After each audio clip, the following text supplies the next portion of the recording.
우리 인류의 과학 문명 역사를 기술하는 그 과학사라고 하는 분야가 있습니다. 근데 이 과학사를 연구하는 학자들은 이구동성으로 가장 주목할 만한 기적의 해로서 1666년과 1905년을 말한다고 합니다. 1905년은 유명한 아인슈타인의 특수상대성 이론이 발표된 해입니다. 자, 그럼 1966년은 무엇일까요? 그 해는 당시 영국의 케임브리지 대학의 학생이었던 아이작 뉴턴이 미적분학, 빛과 세계관의 이론, 그리고 유명한 중력의 법칙을 발표한 해라고 합니다. 이 중력의 법칙은 후에 만류인력의 법칙으로 불리게 되었습니다.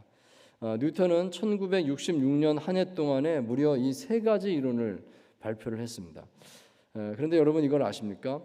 1666년은 영국 역사에 있어서 매우 암울한 시기였습니다. 그 이유는 패스트, 전염병 때문이었습니다. 당시 영국에 패스트가 창궐해서 수많은 사람들이 목숨을 잃었는데 런던의 40만 인구 가운데 약 한 10만 명, 그러니까 한 인구의 4분의 1이 목숨을 잃었다고 합니다. 바로 그 시기에 이 아이작 뉴턴이 이 런던에 살고 있었던 것이죠. 바로 옆에 친구들, 가족들, 친척들, 수많은 사람들의 죽음을 보아야만 했습니다. 그래서 그는 역병을 피해서 고향 울스토르프라는 곳으로 가서 피신 생활을 할 수밖에 없었는데 그의 고향 생활은 매우 답답하고 지루한 시간이었다고 합니다. 마치 모든 것이 멈춰버리고 도무지 길이 없는 것 같은 절망의 시간이었습니다. 그렇지만 뉴턴은 바로 그 시간에 더 깊이 생각할 수가 있었고 그리고 위대한 발견을 할 수가 있었다는 것입니다. 자, 이 이야기를 통해서 우리는 한 가지 교훈을 얻는다면 우리의 삶에 닥친 위기는 우리가 그것을 어떻게 대하느냐에 따라서 더 충분히 좋은 기회가 될 수 있겠구나. 그것을 우리가 생각하자 하는 것입니다. 그 위기 자체만 보면 절망적이겠지만 그 위기 속에서 우리가 어떻게 대처하느냐에 따라서 얼마든지 우리는 그 위기를 축복의 시간으로 바꿀 수 있는 줄 믿습니다. 자, 오늘 본문 말씀 보시면 사도행전 8장인데요. 이 본문의 이야기로부터 우리는 이 위기의 상황을 놀라운 승리로 바꿔가는 초대교회 성도들의 모습을 발견할 수 있습니다. 이 사도행전 8장은 매우 부정적인 상황을 전하는 그런 이야기로부터 시작을 하고 있습니다. 신실한 일꾼 스데반 집사가 억울한 죽임을 당했습니다. 그것이 이제 앞에 7장에 나오는 이야기죠. 그리고 예루살렘에 대대적으로 기독교 박해가 시작된 겁니다. 이게 8장 1절부터 쭉 나오는 이야기가 그 얘기입니다. 자, 그 결과 사도들과 소수의 교인들을 제외한 다수의 교인들이 예루살렘을 떠나서 사방으로 흩어지게 되었던 것입니다. 죽이겠다고 옥에 가두고 막 이러니까 피신할 수밖에 없는 거예요. 그래서 예루살렘을 갑자기 다 떠날 수밖에 없게 되었습니다. 자, 그 시간은 그들에게 분명히 고통의 시간이었을 것입니다. 갑자기 고향을 떠나서 어디로 갈지 알지 못한 채 정말 정처 없이 방랑하는 그런 신세가 되지 않았겠습니까? 자, 그런데 그때에 여기 이 본문에 기록된 이 초대교회 교인들의 모습은 전혀 위축되거나 절망하는 분위기가 아니었구나 하는 것입니다. 그럴 만도 한데 모든 걸 다 잃어버리고 그냥 막 피신 생활하고 있는 중인데 이들은 절망하지 않았구나. 이걸 보여주고 있습니다. 자, 8장 4절 말씀입니다. 이렇게 됩니다. 그 흩어진 사람들이 두루 다니며 어떻게 했습니까? 복음의 말씀을 전했다. 이렇게 적고 있습니다. 그 흩어진 기회가 오히려 복음 증거의 기회가 됐다. 선교의 기회가 되었다. 그들이 더 힘있게 곳곳에 복음을 전했고 놀라운 복음의 열매를 거두게 되었다. 이것을 기록을 해주고 있는 것입니다.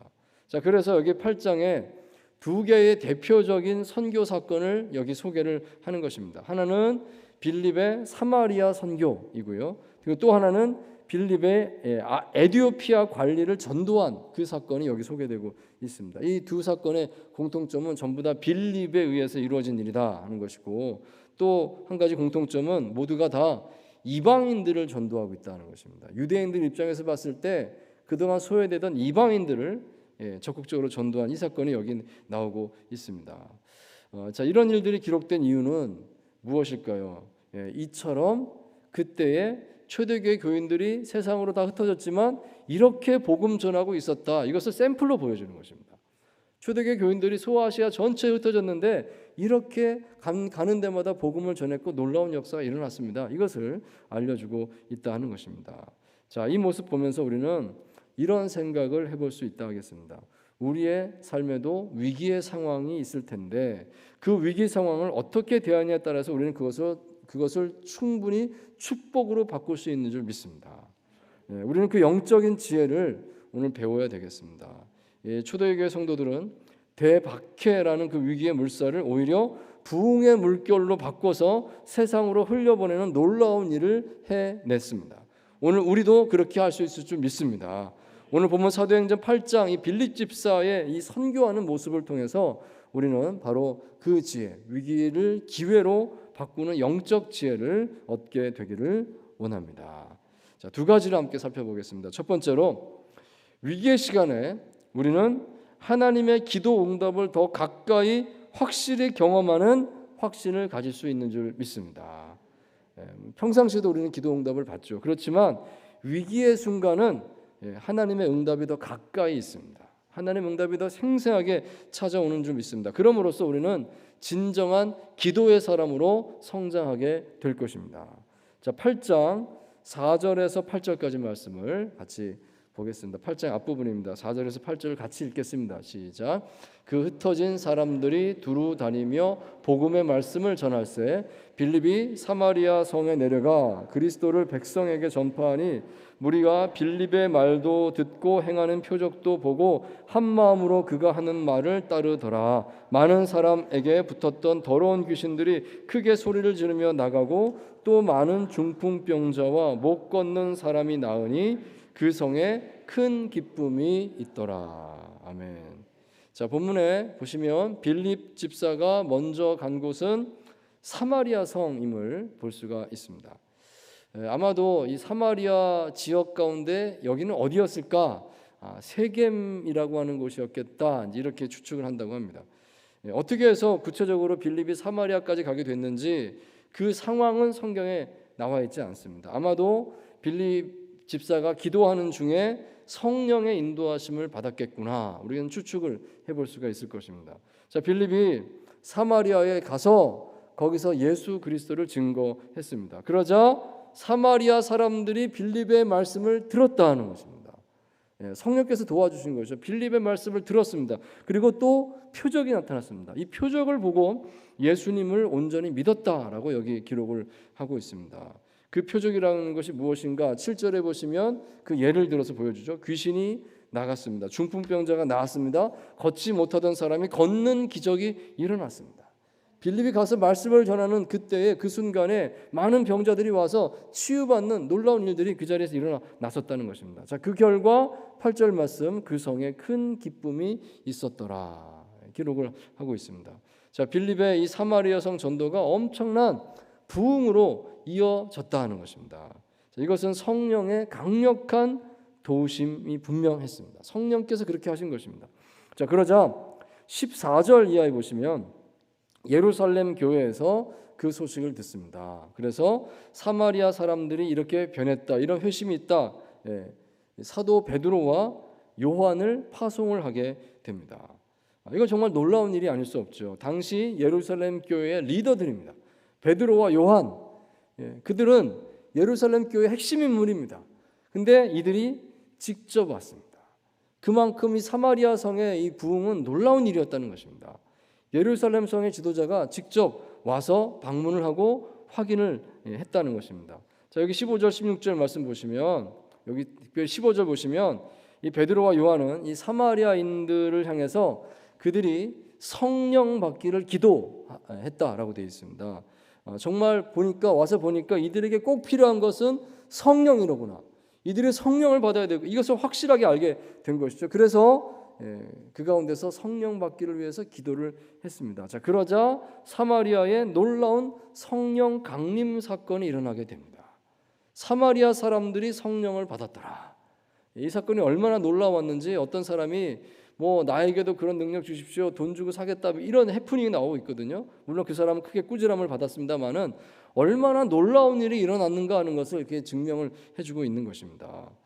이것은 오순절날 유대인들에게 일어났던 성령 강림 사건과 같은 맥락을 이룬다 말할 수가 있겠습니다. 사도행전 1장 8절에 이렇게 기록되었죠. 예수님께서 승천하시기 직전에 제자들에게 말씀하시기를 오직 너희에게 성령이 임하시면 너희가 권능을 받고 예루살렘과 온 유다와 사마리아 땅 끝까지 이르러 내 증인이 되리라 말씀하셨습니다. 이 말씀하신 대로 이제 그것이 이루어졌습니다. 먼저 예루살렘에서 성령이 임했습니다. 예루살렘에서 시작된 것입니다. 그러고 나서 이제 유다와 사마리아에도 동일하게 성령이 임했습니다. 이제 성령께서 여기 임했다는 것은 놀라운 선교의 역사가 사마리아에도 이제 나타났습니다. 이제 여기 예수님 말씀하신 대로 여기에 주님의 놀라운 역사가 일어났습니다. 이것을 보여준다. 그것을 알려주고 있는 것입니다. 그동안 사마리아라고 하는 곳은 대대로 유대인들에게 무시당하던 지역입니다. 너희들은 혼혈인들이다. 과거에 북이스라엘이 있던 지역인데 아수르에 멸망당하면서 민족 이주 정책을 막 썼지 않습니까? 그러면서 그 자리가 완전히 다른 민족과 섞여 사는 지역이 된 거예요. 그러다 보니까 혼혈인들이 많아지고 하면서 이제 유대인들, 순수 유대인들 입장에서는 이 사마리아 사람들은 이방인처럼 취급하게 된 겁니다. 그래서 무시했습니다. 개처럼 취급을 했다는 것입니다. 하지만 이제 그 모든 것이 바뀌게 되는 겁니다. 이제 성령이 임하면서 사마리아 사람들에게 성령이 임하면서 그들도 동일한 하나님의 백성입니다. 이렇게 인정하게 되는 역사가 일어나게 되었다 하는 것입니다. 이것을 성령께서 확증해 주신 것입니다. 자, 여기서 우리가 분명히 알 수 있는 것은 위기의 상황에 하나님께서는 더 즉각적이고 세밀한 기도의 응답을 주신다는 바로 그 사실입니다. 박해를 받고 흩어진 제자들이 사마리아 성에서 성령을 달라고 기도할 때에 그곳에 곧 성령이 임했습니다. 이 성령의 임재는 사마리아 지역 전체를 변화시켰습니다. 우리가 평상시에 드리는 기도에도 하나님께서 응답하시지만 더 특별히 부족한 때, 위기 상황 속에 있을 때, 어려울 때 드리는 그 간절한 기도에는 하나님께서 더 확실하게 분명하게 응답해 주시는 줄 믿습니다. 그것을 볼 수 있기 원합니다. 저는 개인적으로 군대 생활할 때 그런 기도 응답을 여러 차례 경험했던 그런 기억이 있습니다. 남자들에게 군대 생활은 편한 생활은 아니지 않습니까? 어떻게 보면 위기면 위기고 어려우면 어려움, 이제 그런 시기인데요. 나이 어릴 때 이제 군대라고 하는 규율 사회에 들어가서 거기 맞추려고 하니까 쉽지가 않은 거죠. 저는 공군에서 이제 복무를 했었는데 그때 훈련소에서 이제 막 훈련을 마치고 첫 휴가를 나가게 될 때 해프닝이 하나 있었습니다. 이제 공군에서는 먼저 기초군사훈련이라고 하는 걸 받고 그 다음에 한번 휴가 나갔다 돌아와서 또 이제 특기별 훈련이라고 훈련을 또 받아요. 이렇게 훈련을 2번밖에 이제 돼 있는데 기초군사훈련을 받고 나서 첫 휴가를 나갈 때 그때 이제 이런 일이 있었습니다. 제가 보니까 제 군복이 너무 더러운 거예요. 그 이제 동복이다 하복이다 이 군복을 받았는데 특별히 하복 군복이 뭐가 잘못됐는지 좀 더러운 걸 받았어요. 그래서 이게 지저분하다. 집에 가서 좀 세탁을 해갖고 와야 되겠다. 휴가 나가니까 이제 그 생각을 한 겁니다. 아무것도 모르고 이제 훈련병 때 처음이니까 그 생각을 해가지고 이제 이것을 가방에 넣고 나가려고 그러는데 나가기 전에 금방 알게 된 사실이 군복은 절대로 갖고 나가면 안 된다. 이 사실을 이제 뒤늦게 알게 된 겁니다. 분명히 이제 뺏길 거고 안 될 거고 하니까 안 되겠다 싶어서 급하게 다시 돌아와서 이 군복을 다시 이제 정리함 안에다 넣어야 되는데 이미 정리함을 잠가버린 거예요. 이미 다 정리가 끝났다. 아무도 손 못 댄다고 딱 잠가버린 겁니다. 그래서 어쩔 수 없죠. 그냥 그 정리함 위에다가 군복을 잘 개껴서 딱 놔두고 그리고 이제 휴가를 이제 나간 겁니다. 급한 마음에 이제 그렇게 했죠. 근데 어떻게 됐냐면 휴가 갔다 와 보니까 군복이 없어졌습니다. 군복이 없어진 거예요. 군인이 군복을 잃어버렸으니 이거 얼마나 큰 사건입니까? 없어졌어요. 근처에 아는 사람한테 물어봤는데 아무도 모른다.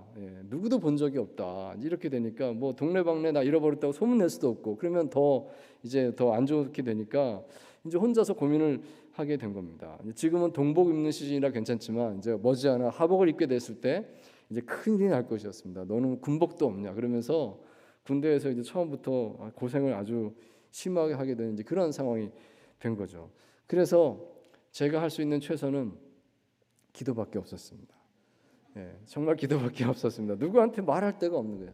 혼자 화장실 가서 기도하고 계속 하루 종일 기도하고 하나님 저 군복 좀 찾게 해주세요. 군복 좀 얻게 해주세요. 계속 기도를 한 겁니다. 정말 난처했습니다. 자, 그런데 그때 이제 특기 훈련을 받는 기간 동안이었는데요.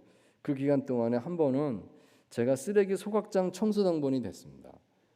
쓰레기 소각장에 이제 여러 명이 한꺼번에 이제 들어가서 이제 쓰레기를 정리하고 불을 질러서 이제 불을 태우는 이제 이런 일들을 하는데 그날 이제 매일매일 당번이 바뀌는 거예요. 이제 그날 당번이 이제 저를 포함해서 이제 몇 명이 이제 들어가게 된 겁니다. 그런데 공교롭게도 그날 쓰레기장에서 이게 뭐야 하는데 군복을 발견했는데 거기 제 이름이 써 있는 겁니다. 발견했어요. 정말 놀라웠습니다. 그날 제가 거기 쓰레기장 당번이니까 망정이지 다른 사람이 있으면 다 태워버리고 끝났을 겁니다. 저는 그걸 발견해서요 애지중지 건져서 보니까 깨끗하더라고요. 가지고 와서 나중에 세탁하고 이제 잘 입었던 이제 그런 경험이 있는데요. 정말 하나님께 감사했습니다. 하나님 제 기도에 응답하셨네요. 발견하게 해주셔서 감사합니다. 이제 그랬던 기억이 있는데요. 뭐 별거 아니다, 별일 아니다라고 생각할 수도 있겠지만 군대에선 큰 사건입니다. 그 사건이 저에게는 정말 그 군대 생활 내내 큰 힘이 되었습니다. 내가 앞으로 군대 생활을 잘 이겨낼 수 있겠구나. 군대에서도 내가 드리는 기도가 응답된다. 하나님께서 나와 함께 하신다는 확신을 가지게 되었습니다. 여러분, 하나님께서는 언제나 우리 기도를 들으십니다. 언제는 듣고 언제는 안 듣고 그러시겠습니까? 언제나 우리 기도를 들으십니다. 하지만 어려운 때, 절박할 때 드리는 그 기도에는 더 즉각적으로 확실하게 응답해 주신 줄 믿습니다. 간절하거든요. 하나님께서 그 마음을 사랑하십니다.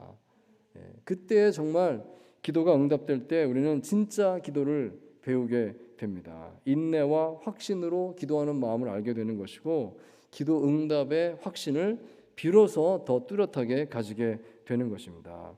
비록 지금은 모든 것이 어렵고 막힌 것 같은 상황일지라도 바로 지금이 진정한 기도의 사람으로 성장하게 되는 기회가 될 줄 믿습니다. 자, 두 번째로 우리는 위기의 시간에 더욱 세밀한 하나님의 인도하심을 경험할 수 있습니다. 자, 8장 26절에서 29절까지 우리 같이 다시 한번 읽겠습니다. 시작. 주의 사자가 빌립에게 말하여 이르되 일어나서 남쪽으로 향하여 예루살렘에서 가사로 내려가는 길까지 가라 하니 그 길은 광야라. 일어나 가서 보니 에디오피아 사람 곧 에디오피아 여왕 간다게의 모든 국고를 맡은 관리인 네시가 예배하러 예루살렘에 왔다가 돌아가는데 수레를 타고 선지자 이사야의 글을 읽더라. 성령이 빌립더러 이르되 이 수레로 가까이 나아가라 하시거늘. 아멘. 자, 사마리아에서 놀라운 하나님의 부흥의 역사를 경험한 빌립에게 성령께서 다시 새로운 말씀을 주셨다는 것입니다. 일어나서 남쪽으로 향하여 예루살렘에서 가사로 내려가는 길까지 가라. 이것이었습니다. 자, 여기서 우리는 성령께서 빌립에게 아주 좀 막연한 명령을 주셨구나. 이걸 발견할 수가 있습니다. 빌립이 지금 있는 곳이 사마리아의 지역 어느 한 곳인데요. 구체적으로 어딘지 모르지만 아마도 세겜 근처였을 것이다. 이렇게 추정한다고 합니다. 근데 거기서 성령의 지시를 받게 되는데 그 지시에 따르면 가사를 향하여 내려가는 길까지 가라 이렇게 되어 있습니다. 그러니까 아마 유대 광야라고 불리는 그쪽 광야 지역인 것 같은데 여기 성경에도 이제 거기가 광야라고 되어 있습니다. 거기까지 가라 하는 것입니다. 구체적으로 어떤 지명, 어떤 부분 다 나와 있지 않아요. 그냥 그쪽으로 거기 가는 길까지 거기 광야까지 가라 이렇게만 되어 있는 겁니다. 그 거리를 대략 한번 따져봤을 때 직선 거리로 한 70, 80km 정도 되는 그런 거리가 됩니다. 당시에 그 꾸불꾸불한 도로 사정을 감안한다고 하면 한 적어도 한 100km 정도 되는 그런 거리의 길이었겠구나 하는 것을 알 수가 있습니다. 자, 그 길을 걸어서 가는 것입니다. 그런데 구체적으로 어디다는 말씀이 없어요. 그냥 그 길까지 가봐라, 광야에 가봐라 이 말만 들었다 하는 것입니다. 그러니까 무작정 가는 겁니다. 가서 누구를 만날지 무슨 일을 할지 전혀 지시가 없습니다. 막연하게 그런 명령이 떨어졌습니다. 자, 생각해 봅니다. 왜 하나님께서는 간혹 우리의 길을 이렇게 인도하시는 것일까요? 좀 보다 명확하게 목적과 계획과 과정을 좀 상세하게 알려주시고 이렇게 가라, 이렇게 해라, 누굴 만나라, 그다음 또 이렇게 해라, 뭐 좀 확실하게 미리 좀 알려주시면 안 될까요? 자, 하지만 성경에서 우리가 발견하는 사실은 하나님의 인도하심은 언제나 한 걸음씩이라는 것입니다. 한꺼번에 다 가르쳐주지 않아요. 한 걸음씩 가르쳐 주십니다. 한 걸음씩 그 말씀대로 따라서 그만큼 가면 그 다음에 또 이제 새 길을 또 볼 수 있게 이렇게 하나님께서 인도하신 것을 우리는 성경에서 많이 발견하게 됩니다. 여기 빌립의 상황도 역시 마찬가지죠. 가봐라. 그 다음은 이제 몰라요. 구체적으로 어디 누구 몰라요. 그냥 가는 겁니다. 빌립은 그 성령의 인도하심에 순종했습니다. 무작정 그쪽 광야로 가는 길로 갔습니다. 여기 26절에 남쪽으로 갔다 되어 있거든요. 남쪽으로. 이 말의 다른 뜻이 정오회라는 뜻도 이 단어 속에 들어있다고 합니다. 그러니까 아주 뜨거운 태양이 있는 한낮에 그 광야로 내려가지 않았는가 생각해 볼 수가 있습니다. 근데 가서 보니까 거기 아무도 없을 줄 알았는데 사람이 있었습니다. 거기서 정말 사람을 만나게 됩니다. 에티오피아 여왕 간다게의 국고를 맡은 신하 넷이 한 사람이 마차를 타고 그곳을 마침 지나다가 빌립과 만나게 되었다는 것입니다. 그는 에티오피아에서 아주 높은 관리였구나 하는 것을 알 수가 있어요. 왕의 국고를 맡았으니까 가장 높은 관리 중에 한 사람이었다는 것을 알 수가 있습니다. 그리고 그는 신앙심이 깊은 사람이었습니다. 에티오피아는 대대로 우리는 솔로몬의 후손입니다. 이런 자긍심을 가지고 있어요. 그래서 그들은 우리도 유대인입니다라고 하는 유대인의 후손입니다라고 하는 사람들이 과거부터 있었던 것입니다. 아마도 이 에티오피아의 이 내시도 그런 사람들 가운데 한 명이었겠구나 하는 생각을 해볼 수가 있겠습니다. 그래서 그는 예루살렘의 순례자로 왔었던 것이고 이제 돌아가는 길이었다 하는 것을 생각할 수가 있겠습니다. 그는 마차 안에서 성경을 펼쳐서 읽고 있었습니다. 당시에 이 기록된 책을 읽을 수 있는 것은 귀족만 가능했고요. 그 책을 소유하고 들고 다니는 것은 진짜 귀족 중에서 높은 사람만 가능했거든요. 이 사람이 그런 사람이었구나 그래서 알 수가 있어요.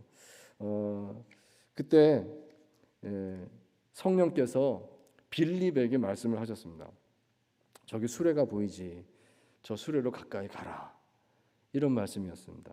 가서 보니까 에티오피아 사람의 수레가 가고 있는데 그 안에서 성경을 읽고 있는 모습이 보이는 겁니다. 보니까 얼굴 표정이 매우 답답해 보입니다. 성경의 뜻을 잘 몰라서 막 고개를 갸우뚱거리고 이게 뭐지? 이런 표정을 하고 있는 거예요. 빌립이 아마 천천히 가는 마차였던가 보죠. 옆에 가서 자연스럽게 말을 걸었습니다. 읽는 것을 깨닫습니까? 아니 가르쳐주는 사람이 없는데 제가 어떻게 깨닫겠습니까? 이렇게 답을 했던 겁니다. 그래서 그 내시가 빌립을 초청하게 됩니다. 이리 올라오세요. 알면 좀 가르쳐주세요 하면서 같이 수레에 올라타서 말씀을 펼쳐서 읽게 됩니다. 그 말씀이 이사야서 말씀인데 그 말씀이 이사야서 53장이었던 것입니다. 여기 인용돼서 나오거든요. 32절에서 34절까지 8장 사도행전 보십시오. 같이 한번 읽을까요? 시작. 읽는 성경 구절은 이것이니 일러스되 그가 도살자에게로 가는 양과 같이 끌려갔고 털 깎는 자 앞에 있는 어린 양이 조용함과 같이 그의 입을 열지 아니하였도다. 그가 굴욕을 당했을 때 공정한 재판도 받지 못하였으니 누가 그의 세대를 말하리요. 그의 생명이 땅에서 빼앗김이로다 하였거늘. 그 내시가 빌립에게 말하되 청컨대 내가 묻노니 선지자가 이 말한 것이 누구를 가리킴이냐? 자기를 가리킴이냐? 타인을 가리킴이냐? 아멘. 자, 놀라운 질문입니다. 성경을 모르는데 하는 질문이 정말 중요한 질문을 하고 있어요. 여기 이 어린 양이 누구냐? 중요한 질문을 제가 던지고 있는 것입니다. 빌립이요 성령의 감동을 느꼈죠. 나보고 가르쳐 주라는 것이구나. 그리고 그에게 말씀해 주었습니다. 이사야가 예언한 바로 이 어린 양은 예수 그리스도입니다. 여기 어린 양의 죽음이 바로 예수 그리스도의 십자가 사건입니다. 이걸 다 말씀해 준 겁니다. 그러므로 누구든지 회개하고 예수님 믿으면 죄사함 받고 하나님 나라 백성이 됩니다. 이 초청의 말씀을 전했습니다. 그 순간 성령께서 이 에티오피아 사람의 마음을 감동시키셔서 강하게 역사해 주신 것입니다. 그가 복음을 깨닫게 됩니다. 내가 예수님 믿습니다. 예수님 믿고 하나님 나라 백성 되겠습니다. 고백하게 됩니다. 그래서 스스로 요청을 했던 것입니다. 마침 저기 물이 있네요. 물이 있으니 나에게 세례를 주십시오. 그래서 빌립에게서 수레에서 내려서 세례를 받았다는 것이죠. 그가 예수님을 믿는 사람, 예수님의 제자가 그날 되었습니다. 그래서 39절 말씀 보시면 그 내시가 기쁘게 길을 갔다라고 되어 있습니다. 이 성령에 감동되어서 그 구원받은 그 영적인 감격으로 그가 자기 나라로 돌아갔다는 것입니다. 여러분, 돌아가서 그가 어떻게 됐을까요? 혼자 조용히 믿었을까요? 그는 분명히 전파했을 것입니다. 손에 든 성경책을 펼쳐 보여주면서 이게 이런 뜻이라고 하면서 많은 사람들이 알려주고 분명히 전도했을 것이고요. 많은 사람들이 예수님을 믿게 되었을 것입니다. 놀랍게도 에티오피아의 역사를 되짚어 보면 4세기에 기독교를 국교로 정한 나라입니다. 악숨 제국이라고 하는 제국이 있었는데 그 제국의 왕이 기독교인이 되었고요. 그 왕이 우리나라의 국교는 기독교다 정한 게 4세기입니다. 300년대 중반에 아직 신약 성경도 온전히 완성되기 전에 이들은 벌써 예수님 믿는 사람들이 되었고 나라의 국교가 기독교가 되었다는 놀라운 일이 있습니다. 오늘날에도 전체 1억 명 인구 가운데 약 60%가 기독교인 나라가 에티오피아입니다. 놀랍지 않습니까? 자, 여기서 우리는 하나님의 정말 깊은 섭리의 인도하심을 발견합니다. 우선 에티오피아 관원의 입장에서 생각해 봤을 때 그는 경건한 사람이었고 하나님의 말씀을 읽고 뜻을 구하는 사람이었습니다. 그의 간절한 기도는 하나님 이 말씀의 뜻을 알려주옵소서였습니다. 하지만 그 광야에서 누가 그에게 그것을 알려줄 수가 있단 말입니까? 사람이 한 명도 없는데 어떻게 응답을 받을 수 있단 말입니까? 자, 하지만 하나님께서는 신실한 마음으로 은혜를 구하는 사람의 기도를 반드시 들으시는 줄 믿습니다. 성령께서 빌립을 보내서 예비해 놓으셨습니다. 그리고 그를 만나게 하시고 그에게 말씀을 풀어주시고 그가 깨닫게 하시고 그가 진정으로 믿을 수 있도록 도와주셨습니다. 여러분, 그 역사가 오늘 우리에게도 동일하게 다가오는 역사인 줄 믿습니다. 또한 빌립의 입장에서 또 생각을 해봅니다. 빌립은 전혀 아무것도 몰랐습니다. 도대체 왜 성령께서 자신을 광야로 가라고 하시는 것인지, 이 뜨거운 대낮에 광야에서 뭘 하라고 하는지 알 수가 없었습니다. 그런데 일단 순종했더니 그 현장에 가서 그는 알게 되었습니다. 하나님께서 이렇게도 사람을 만나게 하시고 이렇게 놀라운 선교의 길이 열리게 하시는군요. 여러분, 이 빌립 집사 이 한 사람으로 인해서 큰 선교 역사가 두 군데로 열린 것입니다. 이 사도행전 8장에 놀라운 선교의 물꼬가 터지는 것이 두 군데가 나오지 않습니까? 한 군데는 사마리아 선교입니다. 사마리아 땅 전체 사마리아 사람 모든 사람들에게 복음의 문이 열렸다는 거예요. 빌립으로 인해서 시작된 겁니다. 그리고 또한 에티오피아 선교의 문이 열린 것입니다. 별거 아니고 한 사람 전도한 거지만 놀라운 선교의 문이 열리고 있는 것을 봅니다. 이 한 사람의 그 한 걸음의 순종이 수천만 수억의 사람들에게 복음 전파의 문이 열리는 것을 우리가 확인할 수가 있습니다. 우리는 오늘날에도 딱 한 걸음 순종하는 것이지만 그걸 통해서 성령께서는 하나님의 복음의 대로가 열리게 하는 놀라운 일에 우리를 쓰임받도록 인도하시는 줄 믿습니다. 그런 역사가 있다는 것을 우리가 마음으로 기도할 수 있게 되길 바랍니다. 사랑하는 성도 여러분, 우리는 위기의 시간에 더욱 세밀한 하나님의 인도하심을 경험할 수가 있습니다. 위기의 상황은 우리를 위축되게 만들기 쉽죠. 모든 길이 멈춰졌다, 막혔다, 이런 두려움을 우리는 가지게 되기 쉽습니다. 하지만 하나님의 역사에는 멈춤이 없는 줄 믿습니다. 비록 예루살렘에 큰 박해가 일어나서 수천 명의 성도들이 외국으로 흩어져야만 했지만 그 결과 사마리아 선교의 문이 열렸고 소아시아 선교의 문이 열렸고 에티오피아 선교의 문이 열렸고 로마와 온 세계의 복음 전파의 역사가 시작되었습니다. 그것이 놀라운 하나님의 역사입니다. 그리고 또 한 가지 우리가 이 본문에서 더 눈여겨볼 사실이 있다고 하면 집사 빌립이 전도자 빌립이 된 것이었습니다. 처음에는 빌립 집사였습니다. 그런데 이때부터 이제 이후에 그는 전도자로 불립니다. 사도행전 21장 8절 말씀 보시면 이렇게 되어 있습니다. 사도 바울이 전도자 빌립을 가이사랴에서 만나서 그의 집에 묵었다. 이런 기록이 거기 나오고 있습니다. 여기 분명히 적혀 있죠. 전도자 빌립입니다. 빌립 집사였는데 그는 전도자로 성경에 기록되게 되었습니다. 정말 유명한 초대교회 유명한 전도자가 되었구나. 언제 그런 일이 일어났습니까? 위기의 시간에, 박해의 시간에 그렇게 되었습니다. 교회를 섬기던 집사였는데 흩어져 나가면서 그는 위대한 전도자, 위대한 선교사로 쓰임받게 되었더라는 것입니다. 참으로 위기의 시간에 더 놀라운 기도 응답의 체험과 세밀한 인도하심의 축복을 경험하시는 저와 여러분 모두 다 되시기를 주의 이름으로 축원드립니다.